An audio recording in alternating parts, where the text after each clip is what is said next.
Hello, how is everybody? Thank you so much for being here. Hi, hello from ENCORE. We're so excited to be here tonight with the Cavani String Quartet. This YouTube event is happening prior to 7 o'clock student concert, young artist concert at ENCORE. The concert will be live streamed on our website, www.encorechambermusic.org/livestream. So it's free for all. You can tune in from anywhere in the world. Please take a look at our amazing young artists who have worked so hard in the last 3 weeks, and they sound amazing. Thanks to these guys that I'm sitting with here. Guys, thank you so much for being here. Yay! So I just wanted to take a little bit of time today before we start the final 2 days of the String Quartet Intensive and ask you guys a little bit about your experience at ENCORE, because you have been such an integral part of the inception of the idea as well as the growth of the festival. So I'd like to ask you for the first question, how is it the same and how is it different? I have a hard time answering that because I've been so involved from the beginning till now, but how does it feel the same and how does it feel different? I think I would start with, I'm sorry. Turning on the mic helps. I will start with Yes. my turning on the mic. Yay! The energy feels the same and the energy is incredible. There's a creative spark, to sort of borrow from Jinjoo's theme, actually for this season. There is always a spark that comes from the creative team of my colleagues, the wonderful people who are our guest artists, and our amazing and very generous and kind artistic director, Jinjoo. And we really work together, and that has always stayed the same. And I'm really proud to and honored to be a part of something where music making is taken so seriously and yet with so much love and so much spark. Yeah, maybe Eric, you've been here from the beginning as well. Yeah. What feels different? What feels the same to you? Well, Annie and I are like a decade older now. No, half a decade. How long has it been? This is our 6th season. We are over half a decade older, but the students are amazing as always. That has never changed. The level of musicianship that we get is always just like astounding to me. So that and the energy and the beautiful music making, it's all the same. That's all the same. We know a little bit more what to expect now. Yeah. Like we know what's going on. We kind of know that we need to pace ourselves a little bit, but we never do. So that's both the same and different. Okay, yeah, I think that it has been a learning curve, and I definitely appreciate you guys being very patient with me. The first year, there were a lot of things that could have gone better, but I feel like things are a little bit more smooth running. Well, can you guys tell me about your favorite parts of the String Quartet Intensive? Like, what are some of the silly things, the serious things? Like, what did you enjoy the most? Maybe Kyle, you would be the perfect person to answer this question since this is your first year, right? Yeah, it's my first year, and it's been such a blast. And to choose a favorite part is probably too challenging. There's many of them, but honestly, I'm envious that these students, get to be a part of this. This wasn't existing so much when I was a student. So I, look at the way you structured this with the coachings, like daily coachings, the sessions outside of just the chamber music with like the career workshop and acting and poetry and all these things that I think go well together. In addition to the way you've curated the concert series to have these kind of pre-concert talks that really set the stage for how arts and culture and ideas can correlate. That stuff is like, I love that kind of approach. And so for me, it's been an awesome environment to step into, and it's been very inspiring. And I got to play like Frisbee the other day with the students, and so like that was really fun. So there's all sorts of levels to like the daily experience that I think will be memorable for us who have worked with these students and seen them grow as truly like quartets, over the last 3 weeks. They all have their distinct sounds, their personalities go well together, and they've just been very generous and kind. So it's been really fun. Yeah, and it's astonishing to see 4 individuals in a group come together, really creating their own quartet sounds in 3 weeks. I feel like that feels like an impossible task before the festival. And then at the end of the festival, I'm like, wow, like that really happened. And that's pretty astonishing. Like, is that your experience? Do you feel like these students and young artists can really kind of be ready as a group at the end of it? Or yeah, absolutely. It is really remarkable, the development that happens in a short 3 weeks. I suppose it isn't anything. I think that is the expectation. I mean, I think like we have great expectations for the students, and they just kind of blow those expectations out of the water. It's and it's like that every year. yeah, it's really wild. But yeah, it's there's like a using the spark, the fire that's lit, and just the tremendous effort and work that each group has put in to create a bond, a language amongst the 4 of them, their own unique sound and approach to the piece and the composer and to the rehearsal process. I mean, you really start to see, even after just the first week, how each group has kind of formed their own sort of ethos, and it's really cool. Yeah. I want to add just a fun thing for everybody to understand what this is like. This is like the greatest sports fantasy camp that you can imagine, except it's for string quartet playing. Yeah. So we work on all of the aspects of team playing, of empathy, commitment, putting yourself out there, inspiring your colleagues. And we also do this through some of the greatest works of art ever created. And so that combination, and there are only one other program actually that focuses only on string quartet playing the way ENCORE does. Yeah, I'm so in love with the art form too. And it's been, like Kyle said, the goal really was to create a summer festival that I wanted to go to, but didn't exist. Right. So I'm glad that we're maybe filling a little bit of the gap that had existed before. I have a kind of a weird question. Did you guys play Ultimate Frisbee or like Ultimate Cabbage? So We have this game at ENCORE that I'm obsessed with. So there was an attempt to play Ultimate Cabbage, but Okay.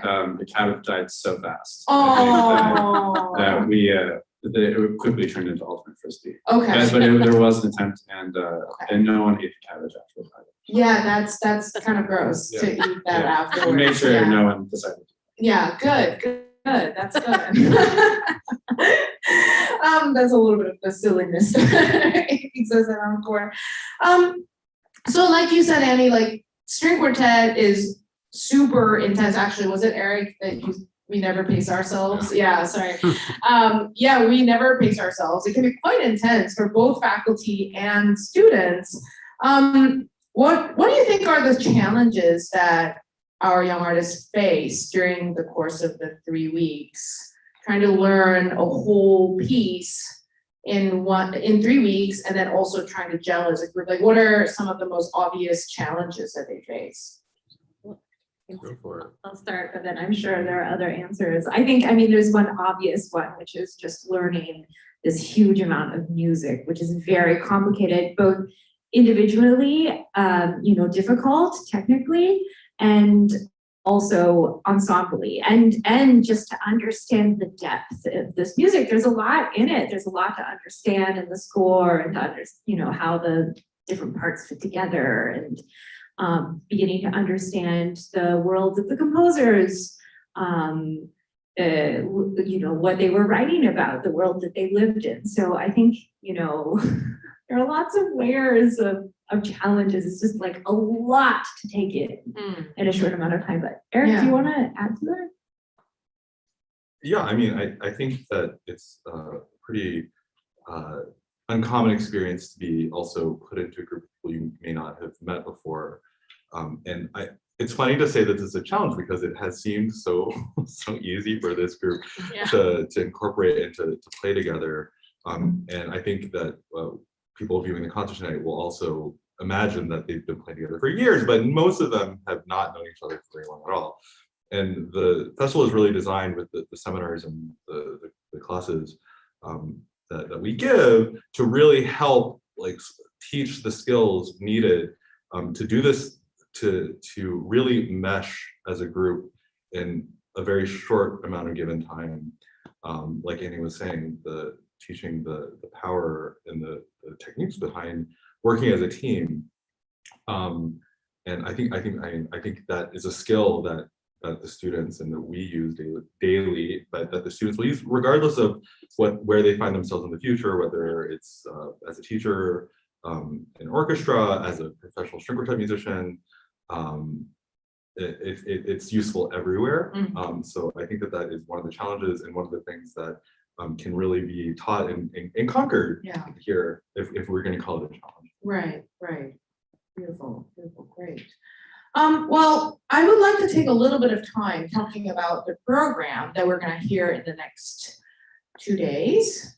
Tonight, starting at 7 p.m. again on our website, www.encoremusic.org/livestream. You can watch for free our Young Artist concerts today at 7, tomorrow twice at 4 and 7. So I hope you tune in. You guys have named it Songs Without Words, and this is a famous set of Mendelssohn written for piano. So I just wanted to know what the concept is, because it's not just Mendelssohn that we're hearing in the course of 2 days, right? Well, we choose repertoire every year as a thematic representation, and we devote ourselves, it's a very deep dive into the experiences of the composers that we're working on. The catalyst composer for all of this, again, working off of the idea of sparking, would be Beethoven. So we had expected to have 4 Beethoven string quartets representing each period of his compositional life, and then sparking off of those 2 composers who were contemporaries of Beethoven and inspired by Beethoven, and yet created in their own unique voices. And the turn of the century into Romanticism, one of the most powerful works of art was the art song. In other words, a poetry which is set to music, which expresses something intangible and magical. And these composers, I would say without fail, in particularly the slow movements of all of the pieces that you're going to hear, and I expect all of you to listen to all 7 of these wonderful performances, you will hear the inspiration of living poetry as music. And coming out of this pandemic and recognizing that these composers endured some similar isolation, some similar physical disabilities and spiritual and mental challenges, we can all relate to this. So this music is universal. It's really relatable to the world events that have happened in the last year or 2, and we always try to be very relatable to our present as performers and interpreters of old art. And I think it's really admirable that you guys always keep it fresh. And in lieu of that, we have a question that's coming in from YouTube Live from Maggie. After playing the same rep over the years, how do you keep it fresh? And how does it affect your teaching of those pieces? I'm sure we all have an answer. I mean, it's always fresh because it's always challenging on every level.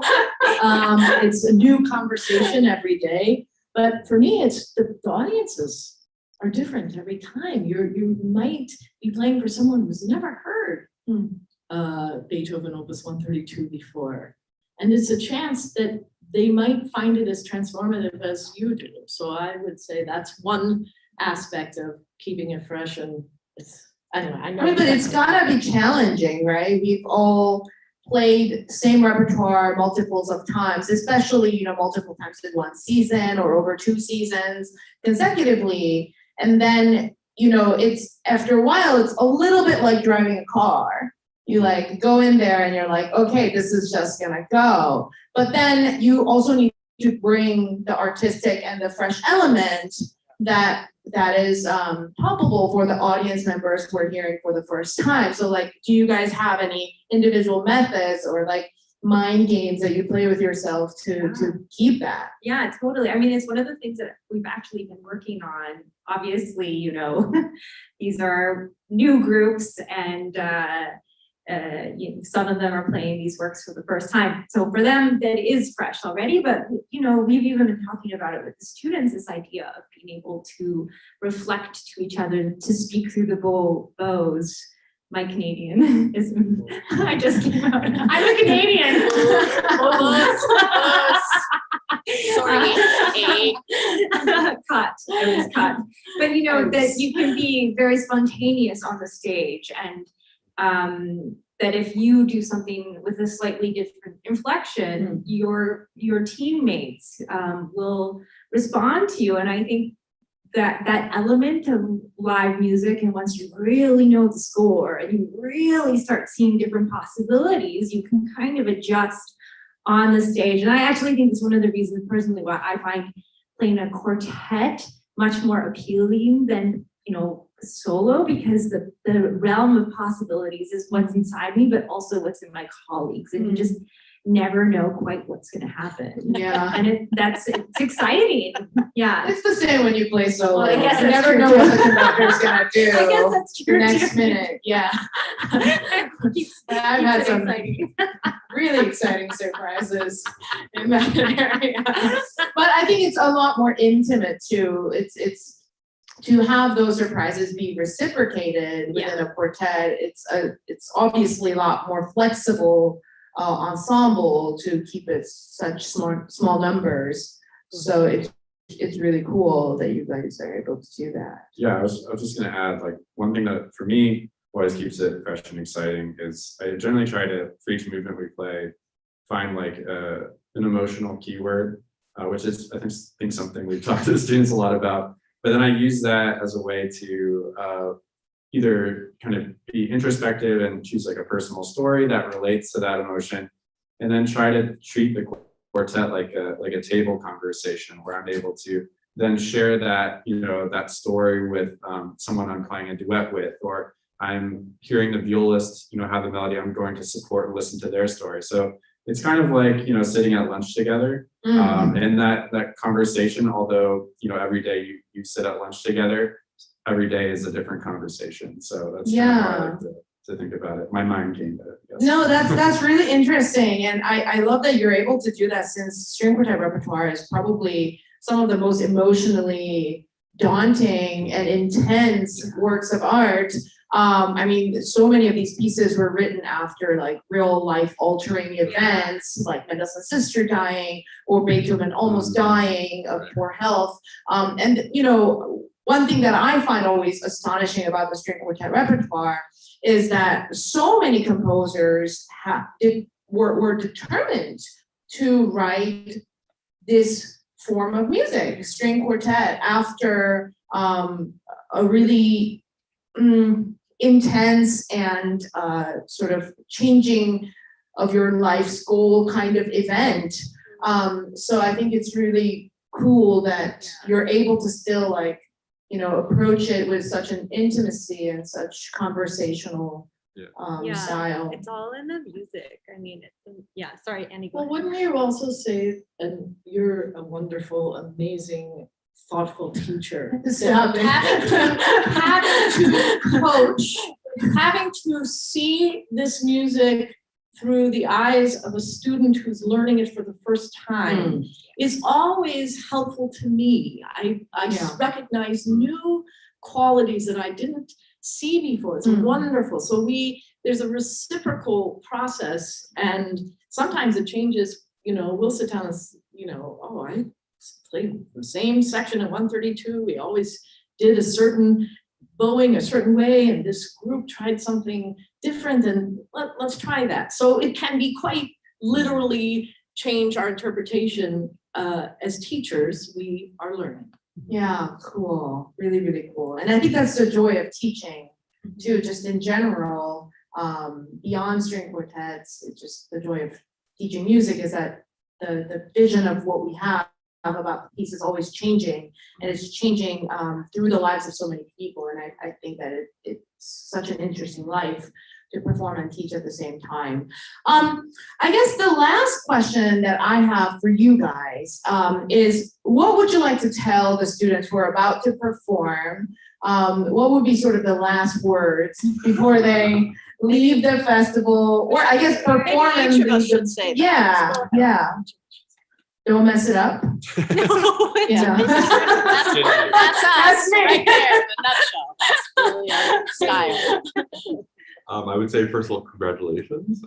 Before they play? Yeah, Yeah. they've Wow. already Okay. accomplished so much, but fine. If that's not sufficient, Jinjoo, I will say this performance is only the first one of a really long relationship you're gonna have with this piece, with this composer's and this composer. Mm. So I know that they're all gonna be fantastic performances, and they're only the first ones. Yes. It's like, maybe it's really easy to sound very corny.